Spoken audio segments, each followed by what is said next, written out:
Chapter 24. What makes you tired and what you can do about it. Here's an astounding and significant fact. Mental work alone can't make you tired. It sounds absurd, but a few years ago, scientists tried to find out how long the human brain could labor without reaching a diminished capacity for work, the scientific definition of fatigue. To the amazement of these scientists, they discovered that blood passing through the brain when it's active shows no fatigue at all. If you took blood from the veins of a day laborer while he was working, you would find it full of fatigue toxins and fatigue products. But if you took a drop of blood from the brain of an Albert Einstein, it would show no fatigue toxins whatever at the end of the day. So far as the brain is concerned, it can work as well and as swiftly at the end of 8 or even 12 hours of effort as at the beginning. The brain is utterly tireless. So what makes you tired? Psychiatrists declare that most of our fatigue derives from our mental and emotional attitudes. One of England's most distinguished psychiatrists, A.J. Hadfield, says in his book, The Psychology of Power, "The greater part of the fatigue from which we suffer is of mental origin. In fact, exhaustion of purely physical origin is rare." One of America's most distinguished psychiatrists, Dr. A. Brill, goes even further. He declares 100% of the fatigue of the sedentary worker in good health is due to psychological factors, by which we mean emotional factors. What kinds of emotional factors tire the sedentary or sitting worker? Joy? Commitment? No, never.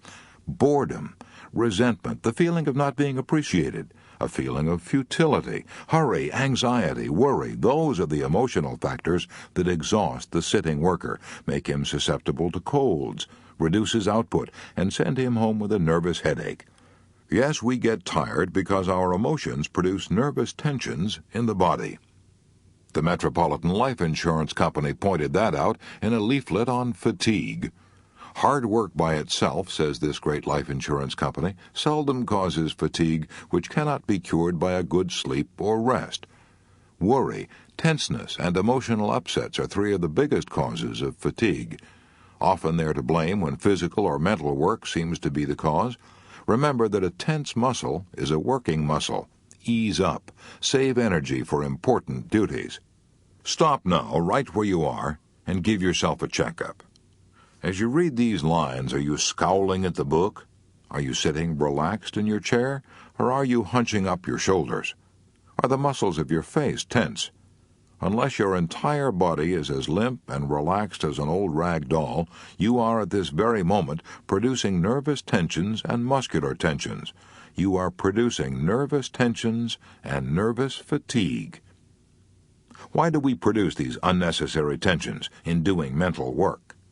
Daniel W. Joslin says, "I find that the chief obstacle is the almost universal belief that hard work requires a feeling of effort, else it is not well done. So we scowl when we concentrate. We hunch up our shoulders.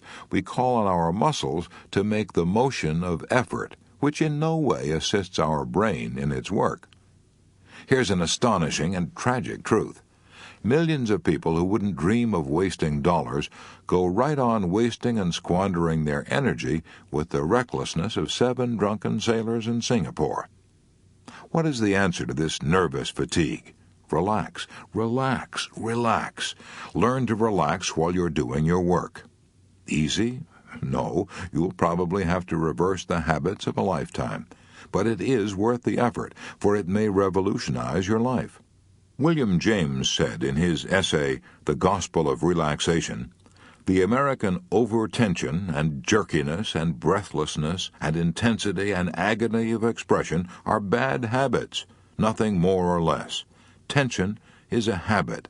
Relaxing is a habit, and bad habits can be broken, good habits formed." How do you relax? Do you start with your mind or do you start with your nerves? You don't start with either. You always begin to relax with your muscles. Let's give it a try. To show how it's done, suppose we start with your eyes. Read this paragraph through, and when you've reached the end, lean back, close your eyes, and say to your eyes silently, Let go, let go. Stop straining, stop frowning. Let go, let go. Repeat this over and over, very slowly, for a minute. Didn't you notice that after a few seconds the muscles of the eyes began to obey? Didn't you feel as though some hand had wiped away the tension? Well, incredible as it seems, you have sampled in that 1 minute the whole key and secret to the art of relaxing. You can do the same thing with the jaw, with the muscles of the face, with the neck, with the shoulders, the whole of the body. But the most important organ of all is the eye. Dr. Edmund Jacobson of the University of Chicago has gone so far as to say that if you can completely relax the muscles of your eyes, you can forget all your troubles. The reason the eyes are so important in relieving nervous tension is that they burn up 1/4 of all the nervous energies consumed by the body. That is also why so many people with perfectly sound vision suffer from eye strain. They are tensing the eyes. Vicki Baum, the famous novelist, said that when she was a child, she met an old man who taught her one of the most important lessons she ever learned. She had fallen down and cut her knees and hurt her wrist. The old man picked her up. He had once been a circus clown, and as he brushed her off, he said, "The reason you injured yourself was because you don't know how to relax. You have to pretend you are as limp as a sock, an old crumpled sock. Come, I'll show you how to do it." That old man taught Vicki Baum and the other children how to fall, how to do flip-flops, and how to turn somersaults. And he always insisted, think of yourself as an old crumpled sock, then you've got to relax. You can relax in odd moments almost anywhere you are. Only don't make an effort to relax. Relaxation is the absence of all tension and effort. Think ease and relaxation. Begin by thinking relaxation of the muscles of your eyes and your face, saying over and over, let go, let go, let go, and relax. Feel the energy flowing out of your facial muscles to the center of your body. Think of yourself as free from tension as a baby. That is what Galli-Curci, the great soprano, used to do. Helen Jepsen told me that she used to see Galli-Curci before a performance, sitting in a chair with all her muscles relaxed and her lower jaw so limp it actually sagged. An excellent practice. It kept her from becoming too nervous before her stage entrance. It prevented fatigue. Here are 4 suggestions that will help you learn to relax. 1. Relax in odd moments. Let your body go limp like an old sock. I keep an old maroon-colored sock on my desk as I work. Keep it there as a reminder of how limp I ought to be. If you haven't got a sock, a cat will do.